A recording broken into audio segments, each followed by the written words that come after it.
Hold the Line with Mike Solon is brought to you by the Seattle Police Officers Guild, Seattle's public safety voice. Hey, welcome back to Hold the Line with Mike Solon. Today's show is action-packed.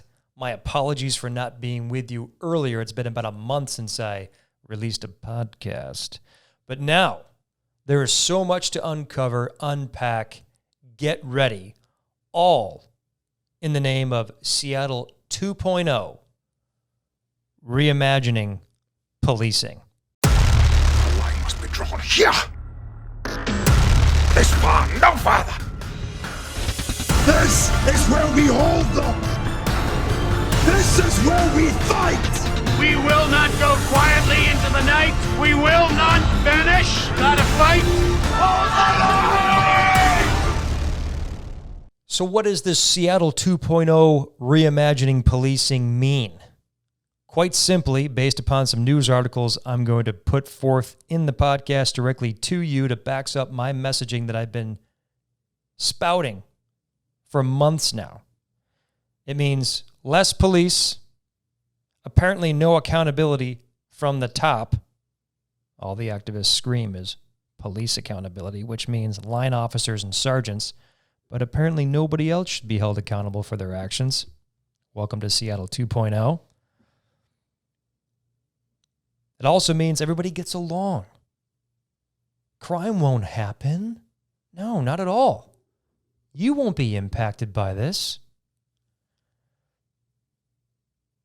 It means more Chaz Chop experiences, that failed 3-week utopian exercise, a failure, mind you. So let's break it down even further. May 17th, still relevant, a couple weeks old, from Q13. Seattle police say a fight on 9th Avenue North turned into a shooting Saturday night.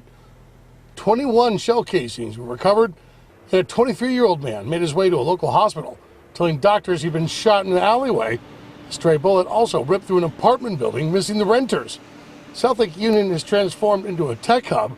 Now gun violence has also found a home. Seattle's starting to become one of those places where you got to watch out for yourself and be careful. In Lake City, 2 more people were shot late Sunday in a drive-by. The victims ended up crashing through the fence at Larry Wall's property on 31st Avenue North. The incident capped a 5th day in a row. Gun violence ripped through Seattle. Between April 17th until today, SPD says 19 people have been injured or killed by gunfire. The violence has touched nearly every major neighborhood across the city. Since the beginning of the year, SPD has investigated more than 100 reports of gunfire, injuring 35 people and killing 7.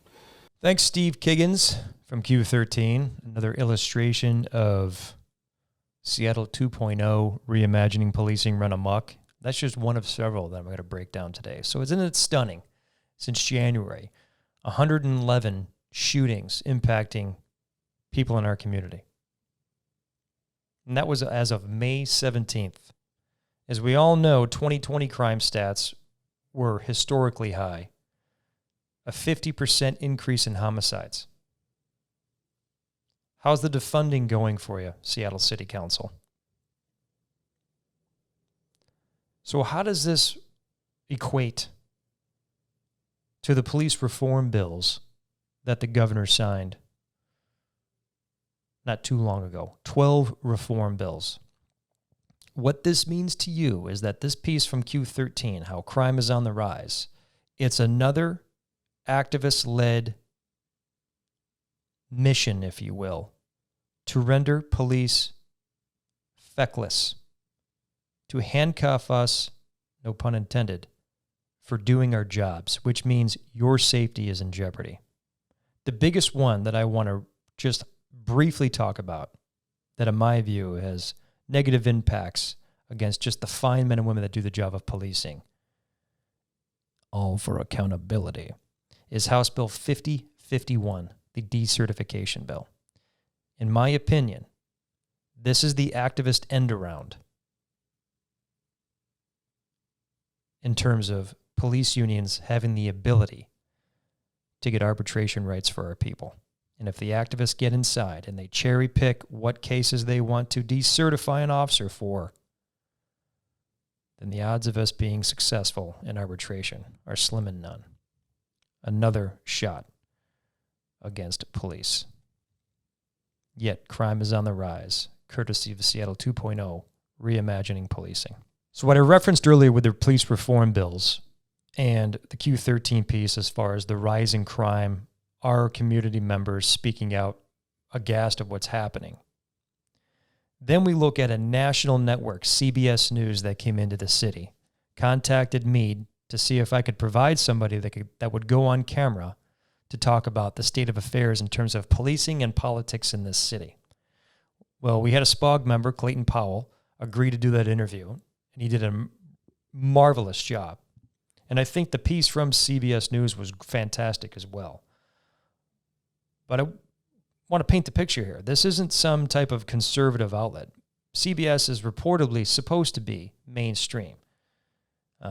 We know that legacy media, in terms of how they've been described, has gone back and forth.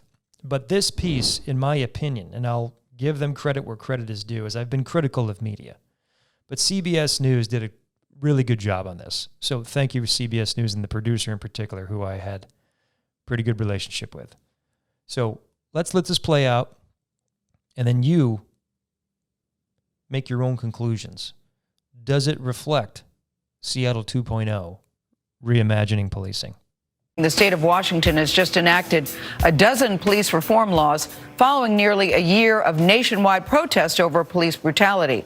And according to one social justice group, more than $840 million were cut from U.S. police budgets. That was in 2020.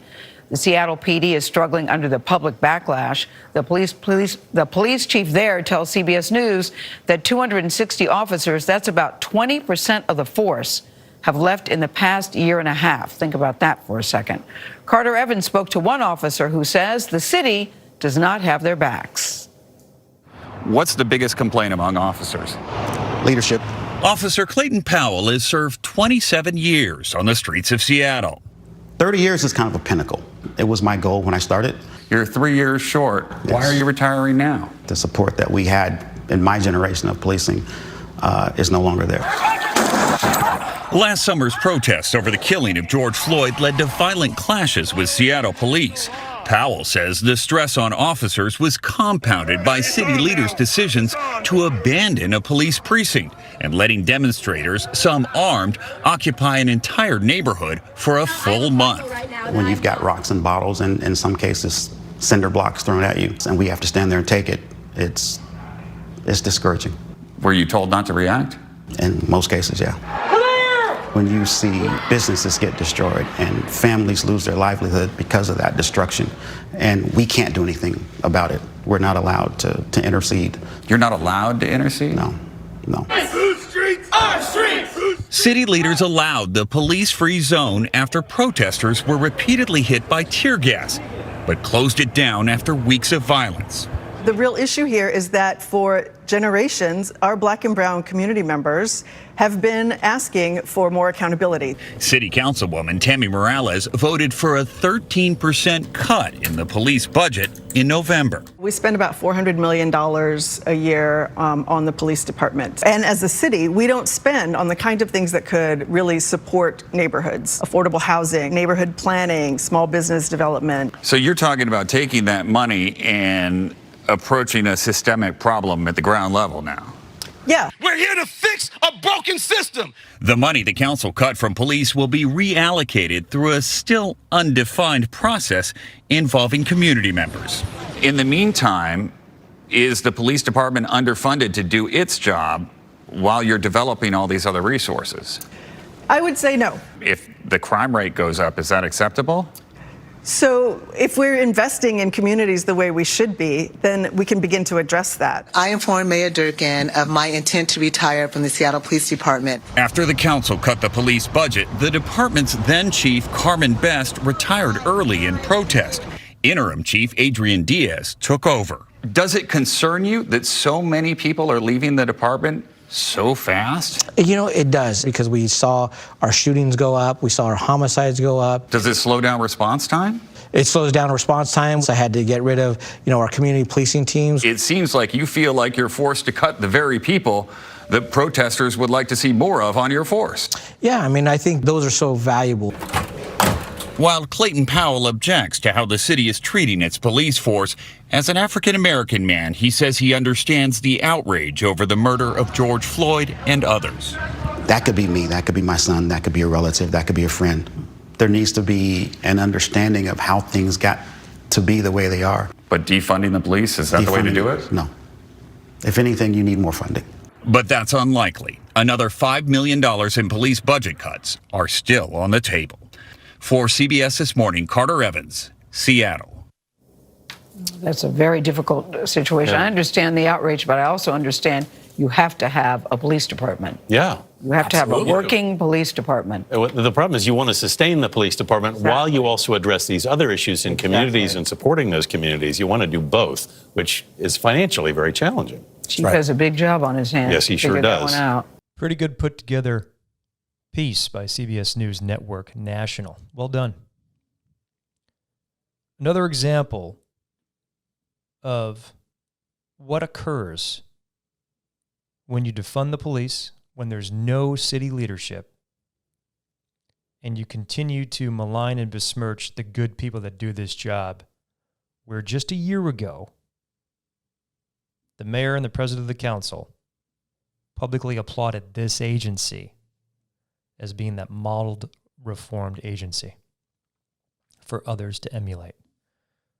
How quickly a year turns where our politicians turn and run and throw the good people that do the job of policing in this city, when they target them as if we're the problem. So you saw some things in that piece. One in particular, they noted 260 officers have left. Well, I can assure you, based upon the latest information that the department put out officially, that there's about 270 now. And mind you, this CBS piece is not that old, about a week and a half to 2 weeks. And I can assure you, based upon my contacts within the department, people in the know, unofficially, but this number of separations or retirements is close to 300 people and climbing. All courtesy of our politicians and the activist class pushing Seattle 2.0, reimagining policing. Shameful. Also highlighted in that piece is what happened to the East Precinct. And the result of that and those riots obviously is troubling. And it puts us in a bad spot. It focuses on lack of leadership. It focuses on the public safety fallout, if you will, of losing a police precinct and allowing a mob of people to control 6 square city blocks for 3 weeks, where 5 people were shot, all African American, 2 of them dead.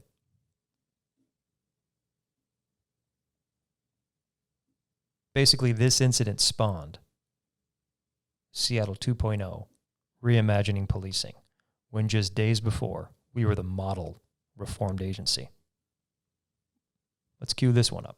Former Seattle Police Chief Carmen Best told an assistant chief not to evacuate the East Precinct last June. In a new podcast, she says it was her command staff that made the controversial decision, which ultimately led to the creation of the CHOP Zone. KOMO's Matt Markovich has more on the former chief's revelations in this podcast. Matt? Eric, she made those comments in a podcast that was recorded on May 7th, but was released yesterday. And she spoke about a variety of things, but it was the issues involving the closure of the East Precinct and the conversations she had that led up to it that are going to get the most scrutiny.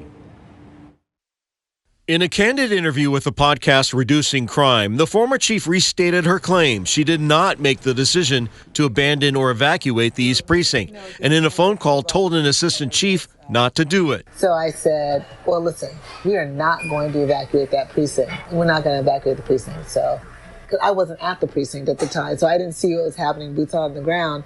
And that was my last word. She hung up, I hung up, and like a couple hours later, it's like, they evacuated the precinct. And I'm like, what happened? She said it was a command staff decision. And I think people question, why weren't they talking to you about it if you're the chief?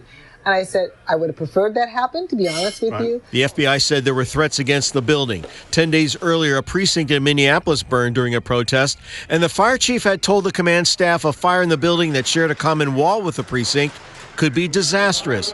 And there was pressure from city leadership, although she did not say who, to open the streets around the precinct that were barricaded. The city had really decided, to be honest with you, that we were going to open up those streets. You know, it wasn't our first choice to do as a command staff. I'm just going to be honest here. We did not want to open up the streets. The precinct was abandoned. The barricades disappeared, and Chaz and Chop was born. But, you know, the city, the political will was not there to do anything. You know, the Parks Department is talking to people, and they're digging up the park and putting a vegetable garden in there. Seattle Public Utilities is bringing in porta potties for these folks. And I think the mayor was quoted as saying Summer of Love. And there was no one that I could really turn to and say, does anybody see how bad this is and how this is going to be a problem? But it wasn't there. It really wasn't there. She said it took the unfortunate death of Lorenzo Anderson for the city to take notice and do something about CHOP. Now, we asked for an interview, but she declined through her attorney, Ann Bremner. We also asked for interim police chief Adrian Diaz to comment about her comments and verify some of them. A spokesperson for him said he can't comment because of pending OPA investigations. Reporting live in Seattle, Matt Markovich, KOMO News. Well, I'll comment. Quite telling that nobody else is going to comment for the record. You know, in terms of police departments in this city, and I think across the nation, but I'll just focus on this city. I love this police department. I love the city.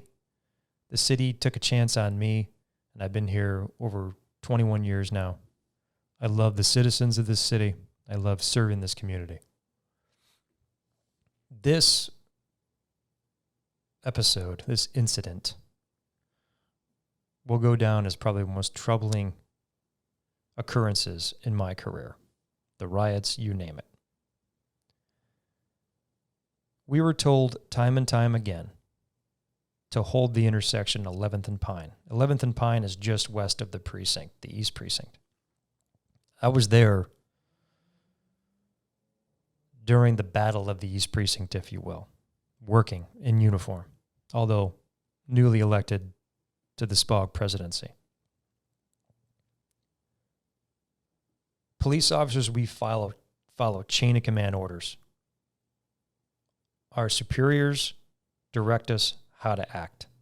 SPOG represents line officers and sergeants.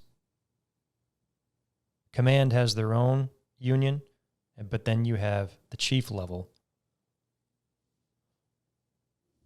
that has a different entity that they belong to. We follow chain of command orders. For the life of me, I do not understand how in the history of my 21 years and the history of the chiefs that are chiefs of police, especially at this time, how they can say, I told people who were underneath me that we were not going to lose this precinct. And yet, somebody underneath her made the call to surrender the precinct. So just wrap your head around that. That is an example, if that was accurate, of what insubordination looks like in a chain of command paramilitary structure.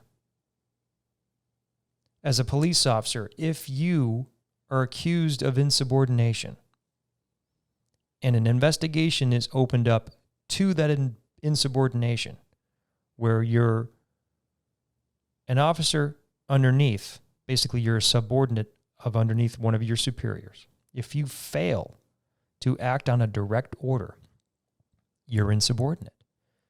And what are the ramifications of being insubordinate? Termination. You'll get fired. How can somebody underneath the chief make this call without the chief being aware? And more importantly, where's the investigation to that insubordination, and will that person or persons be fired? We all want accountability for the line officers and sergeants. Oh, all the activists scream it. We need more. But guess what? This agency is one of the most accountable agencies as far as the civilian oversight structure in place in the entire nation. And yet they want more. Courtesy of Seattle 2.0, reimagining policing. You know, if you're a leader, you take ownership. You don't pass the buck. That's exactly what happened here. Now, I'm also in a tough spot too. I actually had conversations with the chief that week on the ground, boots on the ground, as she references, in front of the East Precinct via phone calls. I also was in communication with the mayor's aides on the predicament surrounding the intersection at 11th and Pine and the East Precinct. Chain of command was ordering us to hold the line, which is the reason why I named this podcast Hold the Line, is because of this incident. We were following those chain of command orders. Hold the line at all cost.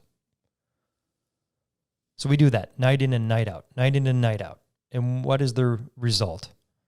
Hundreds of officers being hurt. City council blaming us for starting those violent interactions. Totally false claim. I remember telling media outlets, I did a live presser in front of the East Precinct one of those days before the fall of the East Precinct, telling the media that the East Precinct surveillance cameras captured these criminal actions by the riot mob late at night at 11th and Pine. Why doesn't the city make those public? Of course, nothing happened. And yet the police are to blame.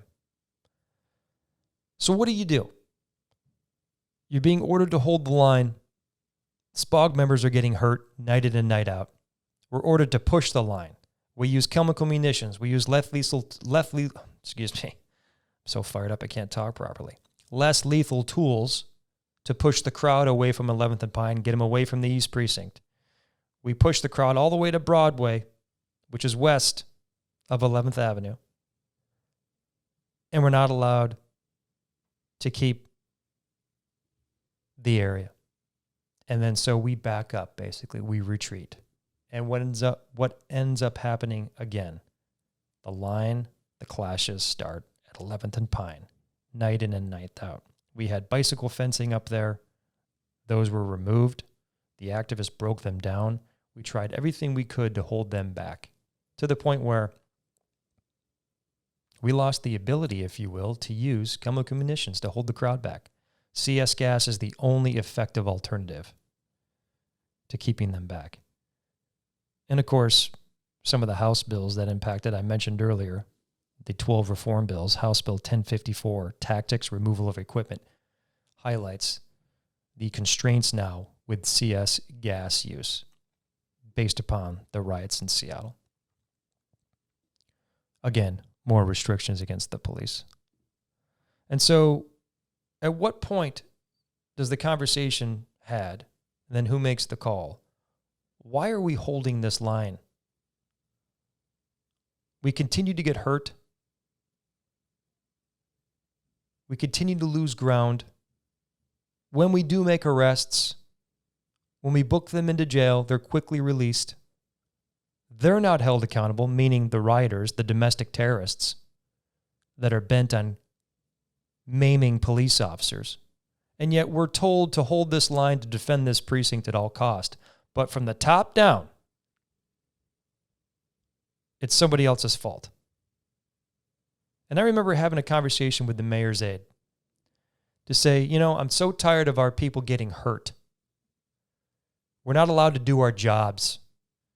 The people that we book into jail for their criminal actions against the police and the community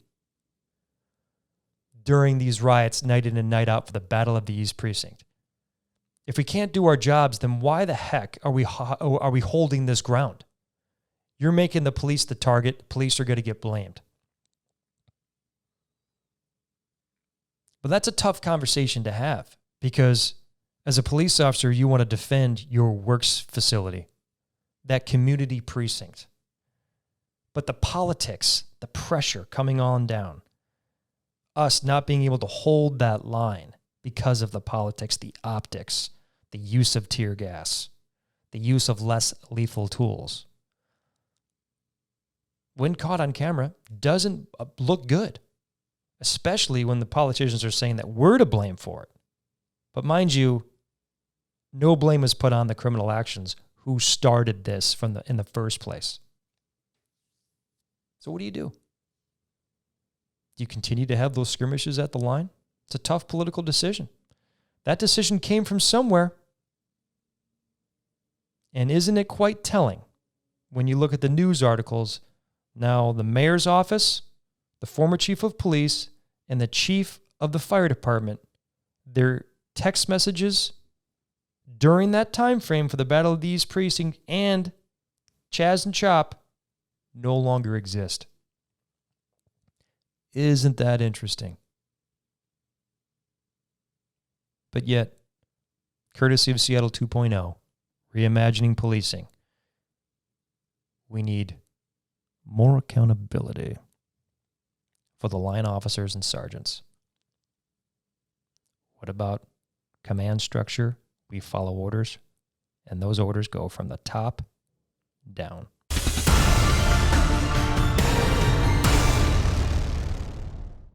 Hold the Line with Mike Solon is sponsored by StopDefunding.com. The senseless trend of defunding police departments must be stopped. Over 200,000 reasonable citizens have already signed our petition, and we need your help. Visit StopDefunding.com and add your signature to help us protect public safety. Now more than ever, our voices must be heard. Speak up at StopDefunding.com. Couple more.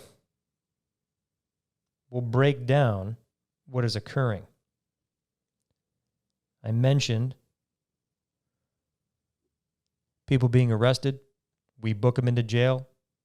Then they're quickly released. In some cases, they don't even get booked. The jail won't even take them. But here's a sad example of what occurs courtesy of Seattle 2.0, reimagining policing, how it impacts people in and around the King County Courthouse, which has been besieged with crime and homelessness. I feel so sorry for this community member, in particular, the loss of their companion, a dog. It's a story that is difficult to hear. John Hickey was on his daily walk in his downtown neighborhood with his dog Alice when the unthinkable happened. Hickey tells us he knows this area has gotten rough, but he never thought living here would cost him his best friend's life. She would cuddle up and wrap her arms around my neck. She's all I have, and I'm not complaining that was all I had. I mean, she was all I needed. It was Saturday evening when John Hickey and his Jack Russell Terrier Alice were walking past City Hall Park when Hickey says he was suddenly confronted by a stranger who demanded Hickey give him his jacket. And then he started telling me he was going to knock my head off if I didn't give him the jacket. Hickey says the man got more aggressive, so he pulled out his pepper spray, and it seemed to work. The man fled, or so Hickey thought. I heard pounding of feet, and I turned around, and he was running full speed at us, and I didn't have time to really do anything. I mean, I had her on the leash, and in running towards her, he knocked me down, and he kicked her so hard that she went up in the air and fell down on her head and started hemorrhaging. She died in his arms minutes later. She thought everybody liked her, and she was just proud of that. And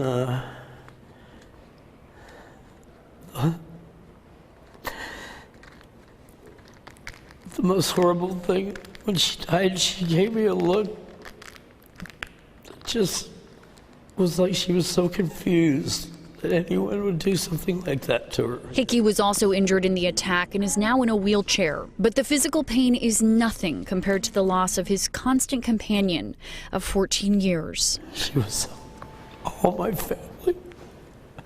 She was. I mean, she got me through days when I literally don't think I had gotten up in the morning, except I knew she needed me, and she knew that I needed her. Hickey was stunned to hear about the suspect's release from jail today. Seattle police say that the suspect is known to frequent this area just feet away from where Hickey lives. Prosecutors and police say they fought to keep the suspect behind bars. In Seattle, I'm Olivia LaVoice, Q13 News. So there you have it. Tragic example of Seattle 2.0 reimagining policing, where police track down the suspect, book him into jail, and he's quickly turned around and released.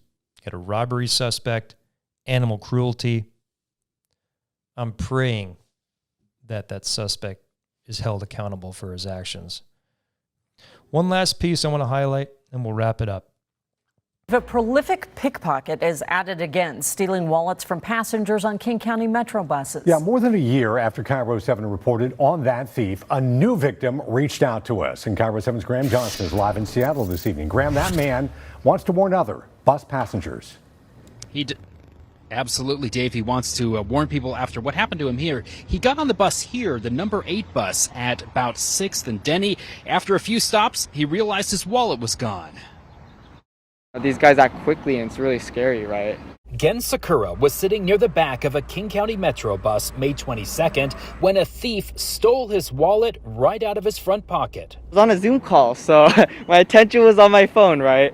Bus surveillance images show how it happened. While I was looking this way towards the door, it seems like he reached out and, pickpocketed me through the chair. King County Sheriff's investigators believe the pickpocket was 59-year-old Edward Malloy. Here's surveillance video from a KIRO 7 story in February 2020 after investigators arrested him for stealing a woman's wallet on a bus.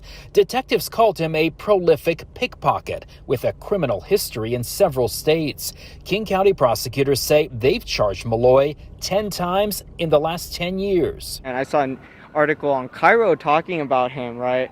And I was like, there's no way it's this guy, right? I mean, he has to be still in jail. In fact, a judge released Malloy last October over the objections of prosecutors. He took more than $500 from my accounts. Gen Sakura discovered his wallet missing pretty quickly and called his bank to stop the cards within a half hour of the theft.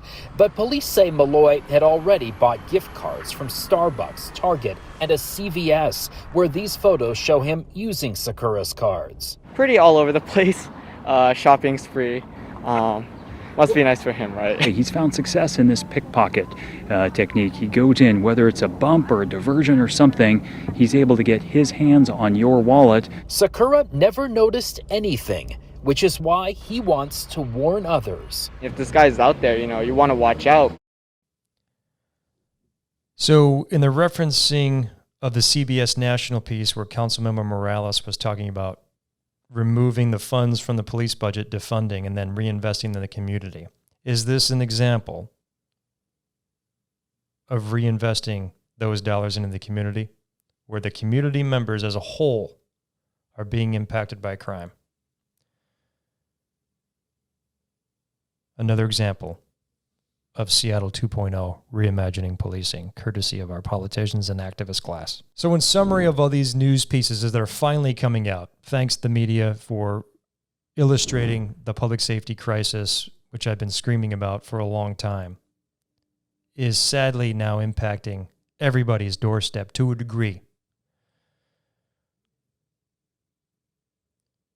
When we lack the political will from our political elected leaders,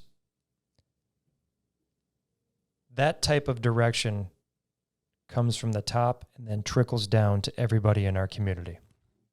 And when anybody who's politically motivated, who's elected into office, or from the political activist class, that small group of people who scream the loudest, when they spout anything with defunding or reallocating funds, given all this energy around the crime that I just highlighted, courtesy of the criminals who were conducting the crimes, and the politicians that push this nonsensical activism as far as defunding are concerned, when this occurs, you will be impacted. I credit the media for highlighting this. And to wrap it up, please keep doing more. We need an informed message put out by you to our community that paints the picture properly. Thank you for doing these. And Q13's Brandy Cruz, one of her latest pieces on the divide, where she touts about the lack of political support from our elected officials as their decisions have impacted this police agency. I quote her by saying, "Why would somebody want to do this job?" Unquote. It's a good question. Why would somebody want to do this job? Given all of this lack of support and lack of leadership from our politicians and administration. Well, it's simple. We've lost close to 300 people. Many of those people have had it with this city's leadership and have moved on. And those that remain will continue to work on behalf of this community, the reasonable citizens, and the unreasonable people, that loud group of activists that continue to paint false narratives about the good people that do this job. We will still hang on despite this political chaos, this public safety crisis. Even with all these reform bills impacting us, we're still going to do our job, and we're going to hold the line.